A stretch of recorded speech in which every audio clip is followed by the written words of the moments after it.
शांति। भाई जी, आज की पॉडकास्ट में आपका बहुत बहुत स्वागत है। आज हम बात करने वाले हैं शिवरात्रि के बारे में। तो मैं पहला सवाल पूछती हूँ, अगर हम अपने जीवन को देखें, अपने मन की स्थिति को देखें, हमारे चारों ओर दुनिया में क्या हो रहा है? ओम शांति बहन जी, बहुत सही सवाल है। अगर हम देखें तो हमें दुख, पीड़ा, अशांति, चिंता, घृणा दिखाई देती है और हमने इन्हें स्वाभाविक मान लिया है। और हम इस दुनिया को कहते हैं कि यह कलयुग के चरम पर पहुंच गई है। लेकिन भाई जी, क्या यह दुनिया हमेशा ऐसी ही रहेगी, कलयुग के चरम पर? यह कलयुग और कितना तीव्र होगा? देखिए बहन जी, यह भगवान का हमसे वादा है। जब जब इस दुनिया में धर्म की गहरी गिरावट होती है, मैं स्वयं इस दुनिया में अवतरित होता हूँ। धर्म की गिरावट का मतलब क्या है भाई जी? धर्म की गिरावट का मतलब है आत्मा अपने मूल स्वरूप से पूरी तरह बदल गई। काम, क्रोध, लोभ, मोह, अहंकार, ईर्ष्या, घृणा, हमने इन्हें अपने संस्कार मान लिया।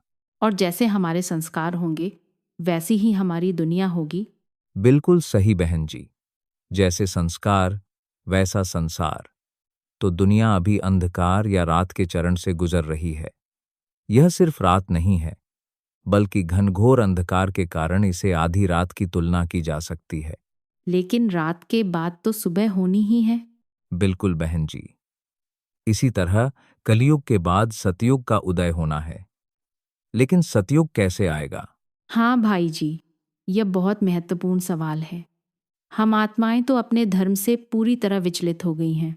यहाँ धर्म का मतलब? धर्म का मतलब है आत्मा के मूल गुण, आत्मा के मूल संस्कार। जब हम पूर्ण पवित्रता, शक्ति, प्रेम की स्थिति में वापस जाएं। लेकिन हम उस अवस्था में कैसे वापस जाएंगे?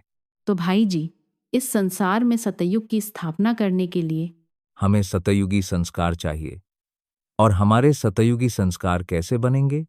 इसलिए इस आधी रात के समय आत्मा लोक से निराकार परमपिता परमात्मा भगवान शिव, जो एक प्रकाश बिंदु हैं, जिन्हें हम प्यार से शिव बाबा कहते हैं, वे स्वयं इस दुनिया में अवतरित होते हैं। अवतरित होते हैं अज्ञान के इस अंधकार या रात के चरण में। इसलिए हम कहते हैं शिवरात्रि। बिल्कुल सही बहन जी। वे अंधकार की रात में इस दुनिया में अवतरित होते हैं। इसलिए हम इसे महाशिवरात्रि कहते हैं।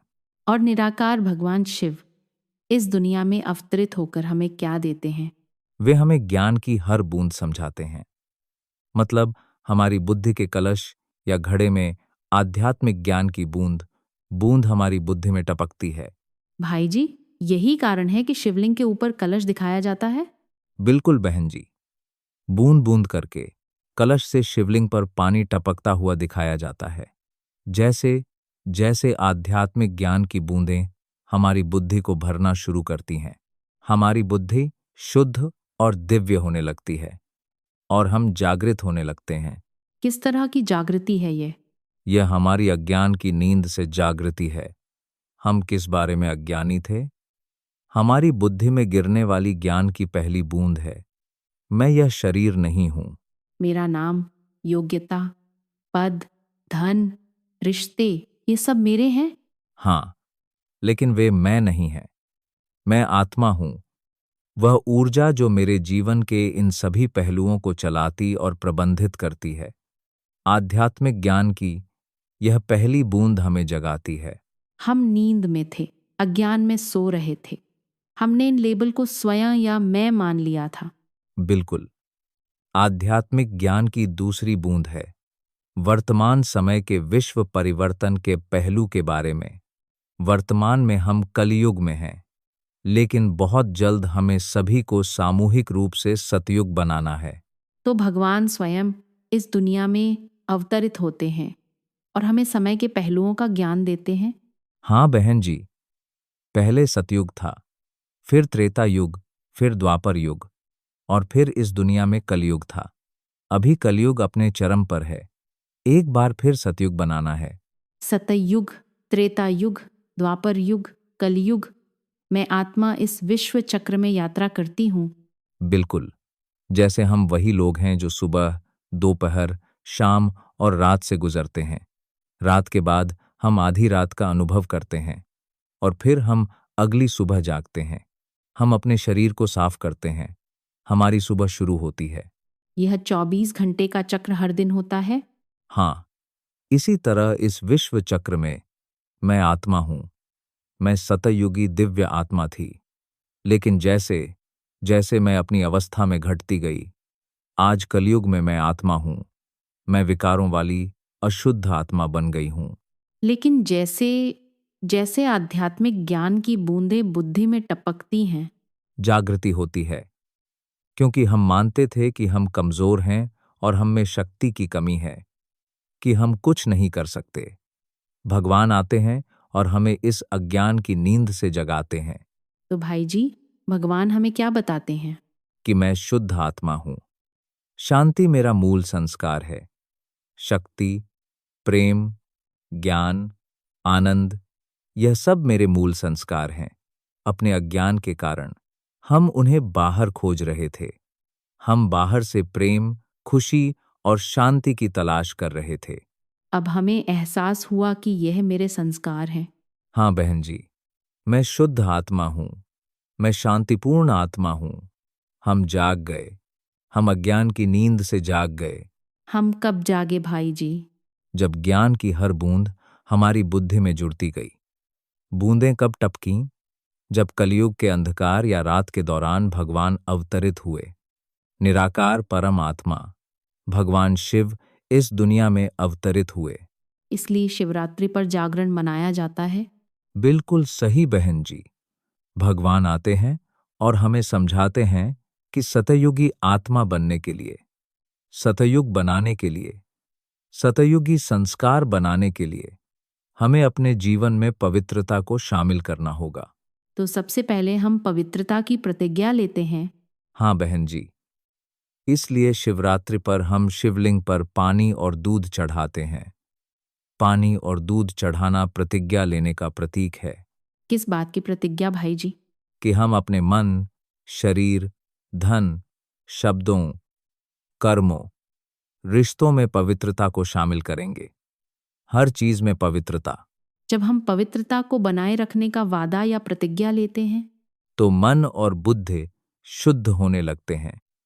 ऐसी स्थिति में भगवान को याद करना बहुत आसान हो जाता है। पहले हमें क्या अनुभव होता था?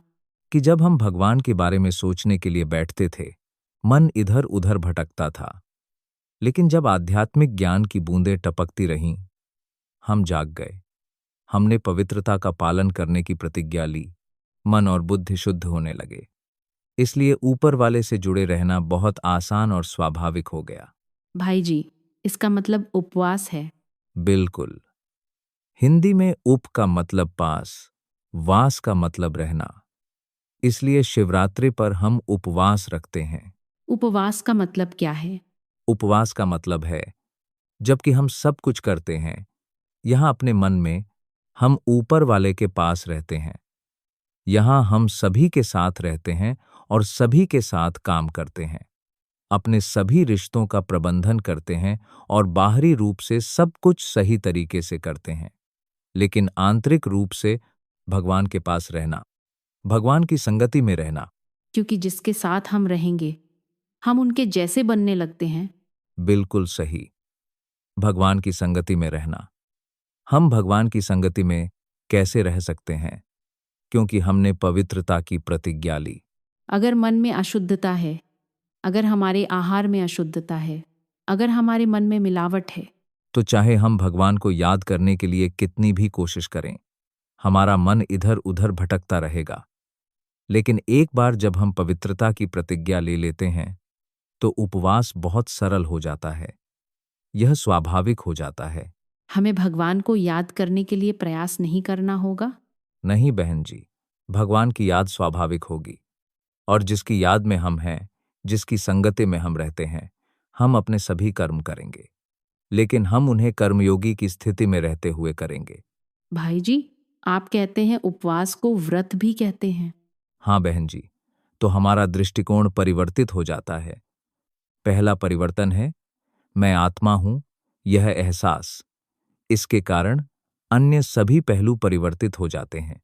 जब हमारा दृष्टिकोण बदलता है, तो हमारे शब्द और कार्य भी बदल जाएंगे।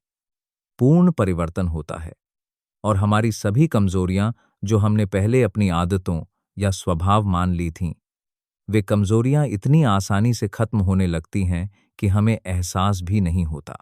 हमें एहसास नहीं होता कि वह आदत कहाँ है। नहीं, हमें एहसास नहीं होता कि वह संस्कार कब बदला। उसी आदत के लिए पहले हम कहते थे, यह मेरा स्वभाव है, इसे बदला नहीं जा सकता। लेकिन यह इतनी आसानी से बदल जाता है कि हमें एहसास भी नहीं होता कि यह कब बदला। भाई जी, शिवरात्रि पर हम शिवलिंग को और क्या चढ़ाते हैं? आक और धतूरा के फूल। हमने इस बारे में ज्यादा नहीं सोचा कि किस तरह के फूल चढ़ाने हैं। वास्तव में हमें सबसे सुगंधित और सबसे सुंदर फूल चढ़ाने चाहिए। लेकिन हम इन फूलों को क्यों चढ़ाते हैं जिन्हें जहरीला माना जाता है? क्यों भाई जी? क्योंकि जब भगवान शिव बाबा इस दुनिया में अवतरित होते हैं, हम वास्तव में हमारे भीतर के विष, हमारे विकारों और कमजोरियों को अर्पित कर रहे हैं। हम उन्हें भगवान को अर्पित करते हैं। क्योंकि जब तक हम अपने कलयुगी संस्कारों को नहीं छोड़ते, तब तक सतयुगी संस्कार कैसे बनेंगे? और जब तक सतयुगी संस्कार नहीं बनते, सतयुगी दुनिया कैसे आएगी? इसलिए हम अपने भीतर मौजूद जहरीले फूल अर्पित करते हैं। हम उन्हें फूल मानते हैं क्योंकि हमने उन्हें अपना स्वभाव मान लिया था। हाँ, लेकिन हम उन जहरीले फूलों को अर्पित करते हैं। जब हमारे भीतर का विष निकल जाता है, हम भगवान की याद में रहेंगे। ज्ञान की बूंदें हमारी बुद्धि में टपक रही होंगी। हमारा दृष्टिकोण बदल जाएगा। हम व्रत में लग जाएंगे। भाई जी, जब हम ये सब करते हैं तो हमारा जीवन कैसा हो जाता है? वह आनंद का जीवन है। यह ऐसा जीवन नहीं है जहां हम अपनी इंद्रियों के माध्यम से कुछ खोजें। हम नहीं पूछेंगे, मुझे खुशी कहाँ से मिलेगी, मुझे प्रेम किससे मिलेगा। हम इंद्रियों के माध्यम से खुशी नहीं खोजेंगे। तो यह कैसा जीवन होगा? यह अतीन्द्रिय सुख का अनुभव करने वाला जीवन होगा। अतीन्द्रिय सुख से नशे में आत्मा। हम इसे आध्यात्मिक नशा कहते हैं। कुछ आत्माएं शिवरात्रि पर भांग पीती हैं। क्या हमने इसके बारे में सोचा है? बहन जी, एक शुभ दिन पर जब हमें व्रत, जागरण और ध्यान करने की आवश्यकता है, हम उस दिन भांग कैसे पी सकते हैं? हम तब व्रत, जागरण और ध्यान कैसे कर सकते हैं? तो भांग किसका प्रतीक है? भांग उस आध्यात्मिक नशे का प्रतीक है जो आत्मा अनुभव करती है। ईश्वरीय या आध्यात्मिक नशा, भगवान के ज्ञान और भगवान की शक्तियों का नशा, भगवान से मिलने वाले पालन का नशा और अतीन्द्रिय सुख का नशा। वह नशा हमारे पूरे जीवन काल में निरंतर बना रहता है। सिर्फ एक दिन के लिए नहीं? नहीं बहन जी, यह लगातार हमारे साथ रहता है। तो भाई जी, आज हम सब खुद से वादा करेंगे। हाँ बहन जी, कलयुग के चरम पर इस समय निराकार परमपिता परमात्मा शिव बाबा इस दुनिया में अवतरित हुए हैं।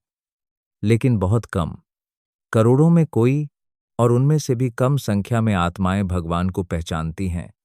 लेकिन हम उन बहुत कम आत्माओं में से हैं। हम भगवान को पहचानते हैं। भगवान को पहचानने की विधि क्या है? बहुत सरल। ज्ञान की बूंदें जो भगवान हमें दे रहे हैं, बस उन्हें प्राप्त करना शुरू करें। यही पहला कदम है। जैसे जैसे हम उस ज्ञान को प्राप्त करना शुरू करते हैं, हमारी बुद्धि शुद्ध होने लगती है, पवित्रता स्वाभाविक होने लगती है, एक जागृति होती है। सिर्फ एक दिन के लिए नहीं, यह जीवन भर की जागृति है। यह हमारे पुराने संस्कारों और पुराने विचारों से जागृति है। यह हमारी अज्ञान की नींद से जागृति है। तो आप जहां भी रहते हैं, आपके पास भगवान का केंद्र होगा जो सेवा के लिए है, आपके बहुत पास। और यह सभी के लिए भगवान की ओर से एक निमंत्रण है। राजयोग मेडिटेशन केंद्र, जिसे हम ब्रह्मा कुमारी मेडिटेशन केंद्र कहते हैं। क्योंकि निराकार परमात्मा शिव बाबा ब्रह्मा बाबा के शरीर या उपकरण के माध्यम से हमें आध्यात्मिक ज्ञान की ये बूंदें देते हैं। बिल्कुल। इस विशेष दिन आप सभी को हार्दिक निमंत्रण है। आज बहुत खास है। आज निराकार भगवान को सही सार में पहचानना, यह सुनिश्चित करना कि आध्यात्मिक ज्ञान की बूंदें हमारी बुद्धि में टपकें और पवित्रता की प्रतिज्ञा लेना। व्रत रखना, उपवास या भगवान के पास रहना फिर स्वाभाविक हो जाएगा। हाँ, और हमारे भीतर मौजूद सभी जहरीले फूलों को अर्पित करना। कृपया केंद्र में एक बार आइए। आपको बस आना है और समझना है कि कलयुग के चरम पर इस समय भगवान हमें यह सब ज्ञान कैसे दे रहे हैं। एक बार हमें समझ आ जाए, हम भगवान को पहचान लेंगे, यह निश्चित है। और फिर हम अपने भीतर ऐसा परिवर्तन लाएंगे कि हमारे भीतर का आध्यात्मिक नशा हमारे जीने का तरीका बन जाएगा। हमारे संस्कार परिवर्तित हो जाएंगे और सामूहिक रूप से हम सब इस दुनिया को परिवर्तित करेंगे। हम इस दुनिया को परिवर्तित करेंगे, कलयुग को समाप्त करेंगे और उस दिव्य सतयुगी दुनिया को फिर से स्थापित करेंगे। हमें सामूहिक रूप से उस दुनिया को बनाना है। धन्यवाद भाई जी। धन्यवाद बहन जी। निराकार भगवान के साथ संबंध स्थापित करने के लिए और अपने मन को शांतिपूर्ण और शक्तिशाली बनाने के लिए सभी को राजयोग मेडिटेशन केंद्र पर आने का निमंत्रण है। ओम शांति। ओम शांति।